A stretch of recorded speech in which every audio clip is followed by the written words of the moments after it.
오늘 우리가 함께 볼 말씀은 열왕기하 4장 18절부터 27절까지가 되겠습니다. 열왕기하 4장 18절부터 먼저 읽겠습니다. 그 아이가 자라매 하루는 추수꾼들이 나가서 그의 아버지에게 이르렀더니 그의 아버지가 이르되 내 머리야 내 머리야 하는지라. 그의 아버지가 사환에게 말하여 그의 어머니에게로 데려가라 하매 곧 어머니에게로 데려갔더니 낮까지 어머니의 무릎에 앉아 있다가 죽은지라. 그의 어머니가 올라가서 아들을 하나님의 사람의 침상 위에 두고 문을 닫고 나와 그 남편을 불러 이르되 청하건대 사환 한 명과 나귀 한 마리를 내게로 보내소서. 내가 하나님의 사람에게 달려갔다가 돌아오리라 하니 그 남편이 이르되 초하루도 아니고 안식일도 아니거늘 그대가 오늘 어찌하여 그에게 나아가고자 하느냐 하는지라. 여인이 이르되 평안을 비나이다 하니라. 이에 나귀의 안장을 지우고 자기 사원에게 이르되 몰고 가라. 내가 말하지 아니하거든 나를 위하여 달려가기를 멈추지 말라 하고 드디어 갈멜산으로 가서 하나님의 사람에게로 나아가니라. 하나님의 사람이 멀리서 그를 보고 자기 사환 게하시에게 이르러 저기 수넴 여인이 있도다. 너는 달려가서 그를 맞아 이르기를 너는 평안하냐 내 남편이 평안하냐 아이가 평안하냐 하라 하였더니 여인이 대답하되 평안하다 하고 산에 이르러 하나님의 사람에게 나아가서 그 발을 나는지라. 게하시가 가까이 와서 그를 물리치고자 하매 하나님의 사람이 이르되 가만두라. 그의 영혼이 괴로워하지만 여호와께서 내게 숨기시고 이르지 아니하셨도다 하니라. 자, 가슴 아픈 이야기가 오늘 나타나고 있어요. 수넴 여인이 그렇게 귀하게 얻었던 아들이 어느 날 갑자기 죽고 맙니다. 아이는 내 머리야 내 머리야 하면서 고통을 호소했어요. 무슨 병으로 죽었는지 정확하게 우리는 알 수 없죠. 추수하는 밭에서 이런 고통을 호소했다고 하니까 아마도 뜨거운 태양 때문에 일사병에 걸린 것 아닌가 추측할 수는 있겠죠. 그 어머니가 얼마나 놀랐을까. 기가 막히죠. 그 귀한 아들이 갑자기 이렇게 죽음을 당했으니. 여러분, 우리 인생이 이래요.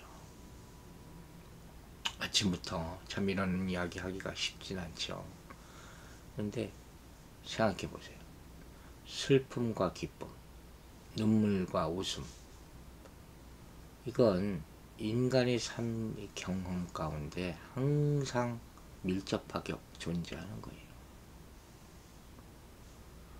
가장 큰 기쁨의 근원이 종종 가장 쓰라린 고통이 흘러오는 통로가 되기도 해요. 순식간에. 그 가정의 기쁨을 가져다 준 이 수넴 여인의 아들이 이 가정의 가장 어두운 그림자를 가져다 주는 방편이 되고 만 거예요.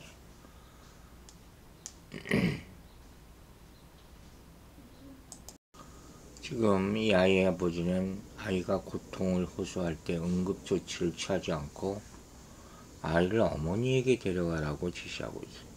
그리고 어머니 무릎에서 아이가 죽어요.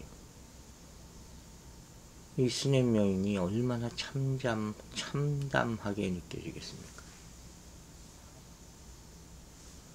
입장을 한번 바꿔 생각해보자. 이 죽음은 그냥 한 어린아이를 잃은 것이었을 뿐만 아니라 독자를 잃은 거죠. 그 어린아이는 물론 그들의 상속자였을 것이고 부모의 마음과 애정이 온통 이 아이에게 집중되었을 것이고 따라서 그를 잃은 것은 그의 부모가 전에는 경험하지 못했던 어마어마하게 무거운 고통이었을 것이라는 거죠. 자, 인생을 살다 보면 모든 것이 기쁘고 순조롭고 평탄할 때가 있지만 또 그렇지 않은 날이 있어요. 갑자기. 우린 정말 내일 일은 몰라요. 오늘 하루가 어떻게 전개될까 평안하기를 기도하지만 누가 알겠습니까? 또 기쁨과 슬픔의 그런 시간이 하루에 집중될 때도 있어요. 아침에 좋았다가 밤에 나쁠 수도 있고 반대일 수도 있고. 지금 이 수냄 여인의 집에 그런 일이 생긴 거죠. 엘리사가 처음으로 그 집에 들어갔던 날은 거룩한 날이었어요. 남자 어린아이가 출생한 날은 기쁜 날이었죠. 그런데 이제 슬픔의 날이 온 것이죠. 내 머리야, 내 머리야. 막 들리는 듯 하지 않습니까? 그 울부짖음이 자기 자식의 것임을 깨달았을 때 그 부모의 마음이 어떻겠어요? 우리 애가 어렸을 때 이 문 틈에 손이 끼인 적이 있었어요.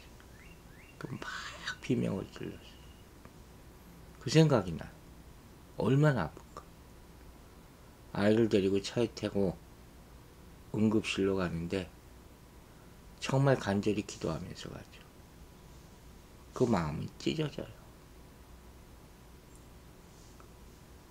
우리는 이 한 어린아이의 고통을 보면서 하나님 앞에 정말 겸손한 마음으로 두려움을 가지고 기도할 수밖에 없는 거예요. 이렇게 아이의 울음소리라는 것이 자식의 울음소리, 부모의 마음을 아프게 만드는 것이죠. 그의 어머니에게로 데려가라 하는 아버지의 이 말은 아마 본능적으로였을 거예요. 본능. 저 어머니는 위로자. 그죠? 우리에게 어머니와 같은 위로자가 있는 그런 곳이 필요한 거예요. 다른 사람들은 다 엄할 수 있고 무시할 수도 있어. 그러나 어머니는 그렇지 않은 거예요. 다른 사람들은 혹독하고 비동정적일 수도 있죠. 그러나 어머니는 그렇지 않으시다. 그런데 안타깝게도 어머니 무릎에 앉았다가 죽었다.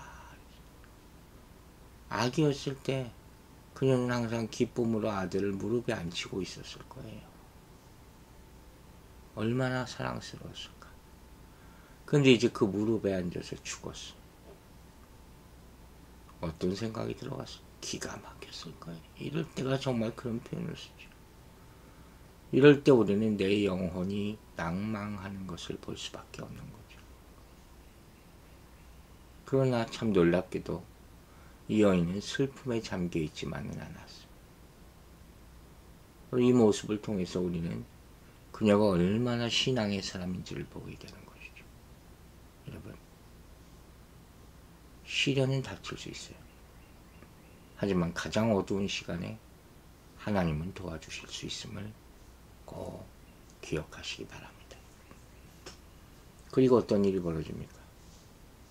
그 어머니가 올라가서 아들을 하나님의 삶의 침상 위에 놓고 문을 닫고 나와서 남편을 불러 이르되 청하건대 사환 한 명과 나귀 한 마리를 내게 보내소서 내가 하나님의 사람에게 달려갔다가 돌아오리라 하니.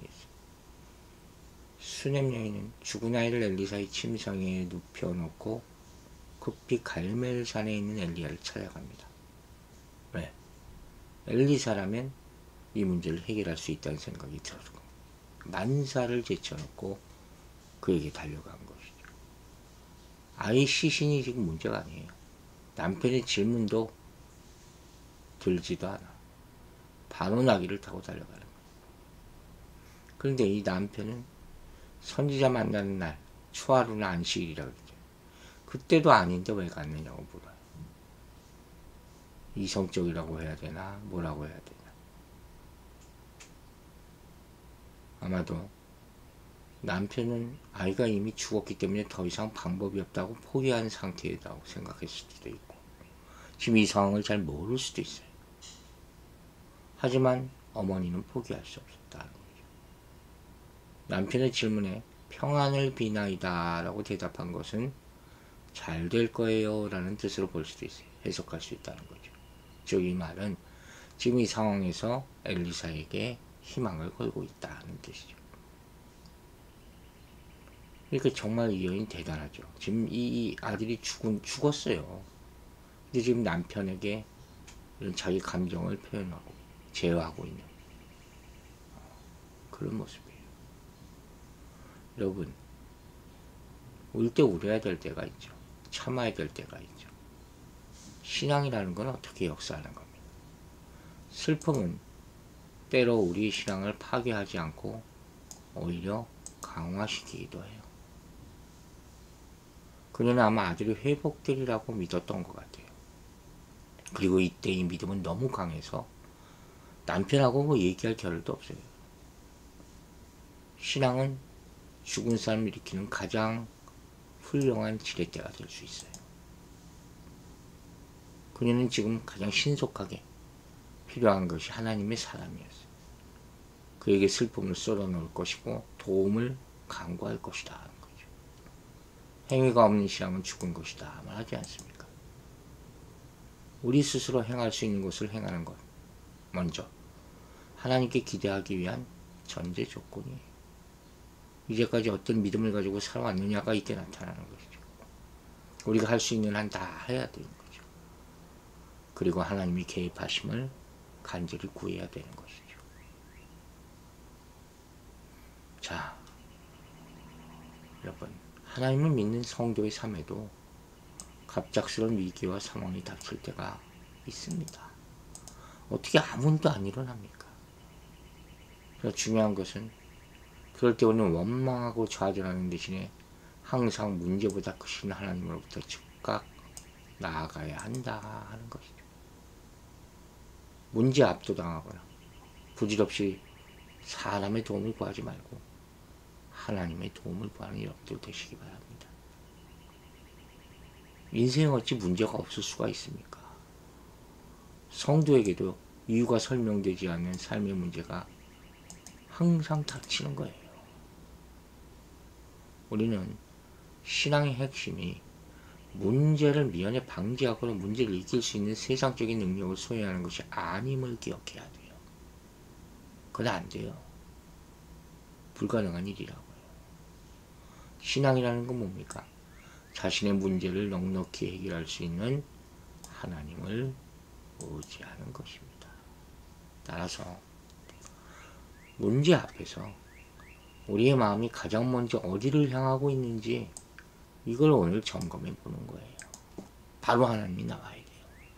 바로 전화기 들고 사람한테 전화 오는 것이 아니라, 물론 목사한테 연락해야 되겠지만, 주변에 기도하는 사람들한테 도움을 요청해야 되겠지만, 물리적인 도움을 먼저 구해서는 안 된다 하는 거예요. 여러분, 기도는 최후 수단이 아니라 가장 먼저 해야 될 일이에요. 믿으시면 아멘 하시기 바랍니다. 개인의 문제, 신앙 공동체, 나라의 문제 앞에서 즉각적으로 먼저 기도하는 사람이 되시길 주의 이름으로 축원합니다. 25절부터 읽겠습니다. 드디어 갈멜산으로 가서 하나님의 사막에게로 나아가니라. 하나님의 사람이 멀리서 그를 보고 자기 사환 게하시에게 이르되 저기 수냄 여인이 있도다. 너는 달려가서 그를 맞아 이르기를 나는 평안하냐, 남편이 평안하냐, 아이가 평안하냐 하라 하였더니 여인이 대답하되 평안하다 하고 산에 이르러 하나님의 사람에게 나아가서 그 발을 아는지라. 게하시가 가까이 와서 그를 물리치고자 하매 하나님의 사람이 이르되 가만두라. 그의 영혼이 괴로워하지만은 여호와께서 내게 숨기시고 이르지 아니하셨도다 하니라. 자, 엘리사가 먼저 수냄 여인을 발견하죠. 깜짝 놀랐을 거예요. 그리고 게하시에게 안부를 묻게 합니다. 그런데 여인은 게하시에게는 그냥 대충 대답해. 그리고 곧바로 엘리사에게 다가와서 그 발을 하나 마주 넘어지다시피 무릎 꿇고, 이건 뭐예요? 간절히 청원하는 행동이겠죠. 큰일 난 거예요. 게하시가 옆에서 제지하든 말든 상관하지 않는 그런 상황이 아니죠. 지금 선지자 엘리사는 그녀의 마음에 괴로움이 있음을 알았지만 구체적으로 무슨 문제가 있지는 알지 못했죠. 여기도 여호와께서 내게 숨기시고 이르지 아니하셨다. 목사라고 다 아는 게 아니에요. 기도한다고 다 알려주는 건 아니죠. 성도의 표정을 보면 대충 문제가 있음을 알 수 있지만 그 내용까지 다 알 수는 없는 것 아닙니까? 성경에도 여호와께서 무슨 이유로 수냄 여인의 아들이 죽은 사실을 엘리사에게 숨기셨는지 명시되고 있지 않아요. 지금 이렇게 당황한 엘리사의 모습은 26절의 연속적인 질문, 즉 너는 평안하냐로 나타나는 거예요. 분명히 평안하지 않아. 그러니까 여기까지 달려왔겠지. 무슨 일이 있는 거예요. 그러니까 지금 아이의 문부를, 이 안부를 계속 물어보는 것은 그걸 알고 싶어서 그런 거죠. 그러나 여인은 게하시에게 아무런 대답을 하지 않고 그냥 엘리사 앞에 엎드리는 것이죠. 그러니까 평소 엘리사의 방문 앞에 서서 기다리며 예를 갖추던 모습과는 완전히 다른 모습이죠. 이거 심각한 문제가 일어났음을 직감할 수 있는 거예요. 이런 상황에서 엘리사는 이 괴로워하는 이 여인을 배려하면서 자신이 그녀를 위해서 무엇을 해야 할지 집중하는 태도를 보이고 있는 것이죠. 참 이 광경을 참 우리는 알아요. 설명하기 쉽지 않지만 이런 상황을 닥쳐본 적이 있죠. 어떤 사람이 아파. 그걸 알고 내가 무난을 해. 근데 나중에 가서는 내가 다 죽게 됐어요 해도 그냥 그 앞에서는 그냥 괜찮아 별일 없어 이렇게 얘기하는 그런 경우 같은 거예요. 물론 뭐 나중에 가서 엎드려 발을 붙잡는 행위까지 하게 되지만 살려달라고. 참 가슴 아픈 광경이죠. 또 나를 괴롭히는 것을 그렇게 만났을 때 그걸 다 모든 사람들에게 알리지 않고 정말 나를 이해해 줄 수 있는 사람, 마음을 터놓고 이야기할 만한 그런 사람을 만날 때까지 그걸 감추고 있는 그런 모습이죠. 이런 모습을 보면서 우리는 정말로 슬픔에 휩싸여 있으면서 도움과 위로를 구하고 있는 슬픈 영혼들을 바라봐야 되는 거예요. 그들을 거칠게 대하지 않아야 되고 밀쳐내지 않아야 되고 성급하게 판단하지 않도록 해야 되는 것이죠. 상한 마음, 상처받은 마음에 슬픔을 더하게 만들어서는 안 될 것이다. 이렇게 기도할 수 있기를 간절히 기도합니다. 아버지 하나님, 오늘 아침에 주님이 주신 말씀을 가지고 묵상하게 하심을 감사드립니다. 수냄 여인에게 가장 귀한 아들이 갑자기 죽었습니다. 그 여인이 얼마나 슬프고 황망했겠습니까? 우리 인생에 이렇게 갑작스러운 시련이 닥칠 수가 있습니다. 그러나 가장 어두운 시간에 하나님은 도우실 수 있음을 잊지 말게 도와 주시옵소서. 슬픔이 우리 안에 닥칠 때 그것이 우리 신앙을 더 강하게 만들 수 있는 계기가 되게 하여 주시고 신앙이 죽은 사람을 일으키는 가장 훌륭한 지렛대가 될 수 있도록 우리의 믿음을 곤곡케 하여 주시옵소서. 우리는 항상 문제보다 더 크신 하나님 앞에 나아가야 할 줄로 믿사오니 그 하나님만 바라보고 의지하는 믿음을 더하여 주시옵소서. 이러한 상황에 누구나 닥칠 수 있음을 깨달아 주의를 살피게 하여 주시고 그들의 마음을 위로할 수 있는 그리스도인으로 오늘 하루 살아갈 수 있도록 축복하여 주시옵소서. 우리 성도들 마음을 살펴주시고 삶을 돌봐주시고 특별히 자녀들 가고 오는 모든 길에 동행하여 주시옵소서. 슬픔이 기쁨이 되게 성령님께서 함께하여 주실 줄로 믿사오며 예수 그리스도 이름으로 기도했습니다. 아멘.